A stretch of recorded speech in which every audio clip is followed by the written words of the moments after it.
there are several properties of vectors that you need to be familiar with. Most of these will seem kind of obvious to you, and I'm going to offer these without proof. They'd be a good exercise for you to play with and see if you can prove them yourself. Because all these properties can actually be easily be verified either geometrically and or algebraically. Now, vector a plus b. Actually, we've already looked at this.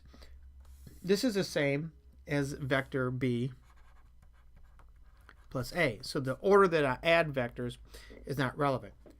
A plus the quantity vector b plus c is actually the same as vector a plus vector b plus vector c. Now, I'm not using this notation for these.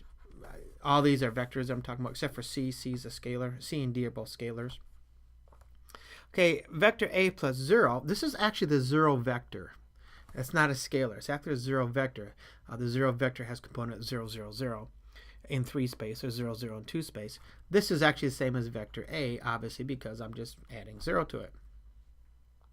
Now, a plus the negative of a is 0. And this is actually the vector 0, not the scalar 0. It's a vector 0. So if I'm in 2 space, this would be the vector 0, 0. If I'm in 3 space, it'd be the vector 0, 0, 0. C times vector a plus vector b is c times a. I said I'm not using this notation, but I guess I'm going to have to make sure that we know a is the vector, c is a scalar, plus c times vector b. So in other words, scalars will distribute amongst vectors.